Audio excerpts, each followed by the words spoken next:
Dajjal ini manusia biasa. Dia manusia biasa seperti kita. Dajjal bukan Fomeo, tapi dia manusia. Dia lahir 100 tahun sebelum Nabi Musa diutus. Dia termasuk al-mumtazirin yang Allah tangguhkan. Tidak ada satupun bidang dalam kehidupan kita, hatta agama sekalipun, melainkan fitnah Dajjal ada di dalam. Karena para pengikut Dajjal, mereka ingin menguasai dunia, melakukannya dalam 3 ranah: simbol, ritual, dan arsitektur. Itu 3 ranah yang disentuh oleh Dajjal. Maka 3 ranah ini tidak pernah terlepas dari sistem Dajjal: simbol, ritual, arsitektur. Ya, salah satu contoh ritualnya, orang-orang Yunani, mereka menyembah Dajjal dengan melakukan pawai obor keliling negeri, menyembah dewa matahari mereka. Ya, dewa matahari mereka bernama Helios. Ya. Penyembahan kepada dewa matahari mereka yang bernama Helios ini dilakukan dengan pawai obor keliling negeri. Begitu sampai di Bukit Olympus, obor tadi serah terima kepada kaisar. Kaisar terima itu. Ketika kaisar pun lari di lapangan di Bukit Olympus tadi menuju sebuah obor besar.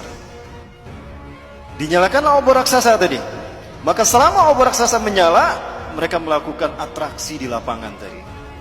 Berbagai macam atraksi. Itulah ritual yang dilakukan di Bukit Olympus, mengagungkan dewa matahari mereka yang dimaksudkan ini. Ritual itu kemudian dinamakan Olimpiade. Sampai sekarang hilang tidak ritualnya? Inilah ritual pengagungan iblis dan Dajjal. Itu tingkat dunia. Tingkat benua ada tidak? Ada. Apa namanya? Asian Games. Tingkat nasional? Nah, itu ritualnya. Kita tidak sadar.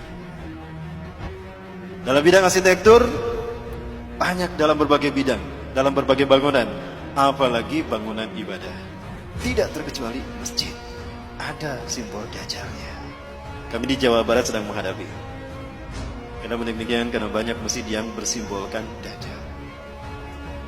Segitiga adalah sebuah simbol yang kemudian digunakan digunakan oleh agama-agama yang lahir dari filosofi agama arti sebagai simbol Tuhan. Jadi agama-agama yang lahir dari filosofi akal budi manusia menjadikan segitiga sebagai simbol Tuhan. Makanya di dalam agama Hindu ada Trimurti. Betul? Di dalam agama Buddha ada Tridharma. Kitab sucinya Tripitaka. Di dalam agama Kristen ada Trinitas. Nah, segitiga inilah yang kemudian digunakan Firaun untuk menunjukkan eksistensinya sebagai Tuhan. Kita tahu Firaun mengaku Tuhan. Wa ana rabbukumul a'la. Itu kata Firaun di hadapan Nabi Musa dan Harun. Maka dia bangun sebuah bangunan yang dilihat dari 4 arah mata angin, 4 penjuru mata angin itu sama, segitiga. Piramida. Firaun membangun piramida untuk menunjukkan kalau dia Tuhan, agar dunia mengetahui eksistensinya sebagai Tuhan. Dan yang diperbudak sebagai tukang batu saat itu adalah bangsa Yahudi. Tukang batu bahasa merekanya adalah mason. Ya, mason. Allah mendengar doa kaum Bani Israel yang diperbudak oleh Firaun selama berabad-abad. Maka kemudian yang diperbudak sebagai tukang batunya adalah bangsa Yahudi Bani Israel. Mason itu artinya tukang batu. Allah mendengar doa mereka. Allah tenggelamkan Firaun di Laut Merah. Maka kemudian mereka merdeka. Mereka tidak lagi dijajah oleh Firaun. Tapi mereka tidak melupakan posisi mereka sebagai tukang batu yang diperbudak berabad-abad. Mereka tetap akan menyandang diri sebagai tukang batu. Tapi tukang batu kali ini tukang batu yang merdeka. Kalau dulu didedikasikan secara paksa kepada Firaun, maka sekarang didedikasikan untuk Tuhan yang mereka tunggu-tunggu. Jadilah mereka tukang batu yang merdeka. Merdeka bahasa Inggrisnya apa? Free. Maka lahirlah Freemason. Dari situ sejarahnya. Tadi sudah kita bahas bahwa segitiga adalah simbol Tuhan dalam filosofi agama Ardi. Maka Tuhan digambarkan dengan segitiga. Siapa nama asli iblis? Azazil. Nama asli iblis itu adalah Azazil. Bagus namanya, itu dari Allah. Azza yang dimuliakan, Allah. Azazil yang dimuliakan Allah. Dia marah sama Allah karena tidak terpilih sebagai khalifah di muka bumi. Dia marah sama Allah. Maka dia nggak mau sujud ketika Allah perintahkan dia sujud kepada Adam. Dia masih Allah izinkan tinggal di langit, Bapak Ibu. Dan dia gunakan segitiganya ke bawah. Ini buat iblis. Dia ingin menjadi Tuhan bagi manusia dan dia mengarah ke bawah, ingin menguasai dunia. Dan dialah sesungguhnya yang menguasai bumi. Dari langit dia awasi bumi.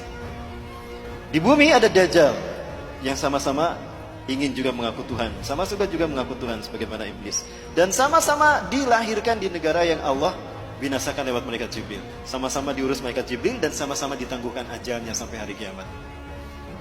Menjelang hari kiamat.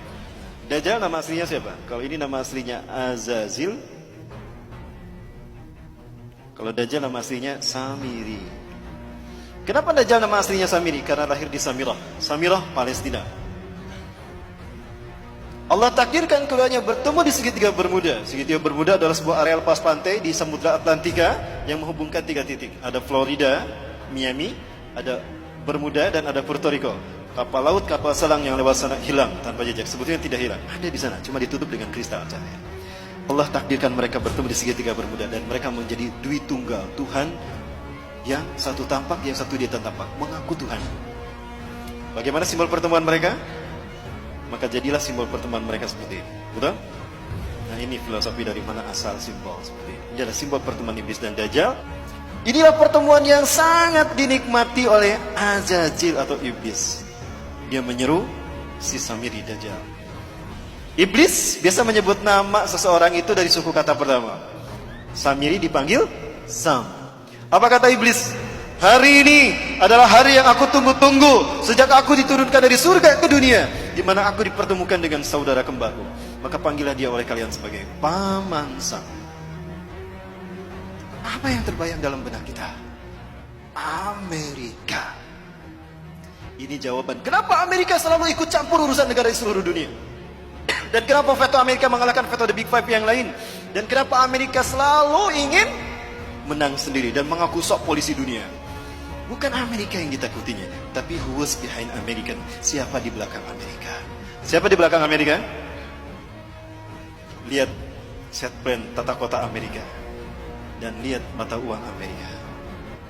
Dan ini terkait dengan ritual ibadah kita. Kenapa? Karena simbol-simbol ini banyak muncul di masjid-masjid. Bukan hanya di masjid, di gereja. Saya bisa tunjukkan satu-satu. Dan bukan hanya di Indonesia, di seluruh dunia. Kenapa tidak ada di tempat penyembahan? Karena iblis dan Dajjal ingin manusia bukan menyembah Allah, tapi menyembah kita, menyembah mereka maksudnya. Nah ini Bapak, kita sudah mulai membedah teka-teki itu kan?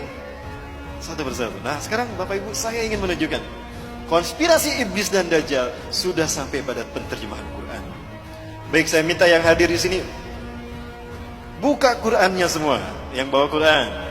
Buka Quran surat ke-7 Al-A'raf ayat ke-16. Saya ingin buktikan kalau ini ada konspirasi dalam penterjemahan Quran, konspirasi Yahudi. Dan saya harap Bapak Ibu bisa melakukan kritisi kepada Departemen Agama. Silakan yang di HP pun juga akan saya tunjukkan Bapak Ibu. Di HP pun ternyata ada yang benar, ada yang salah terjemahnya. Sakit dibacakan Mas.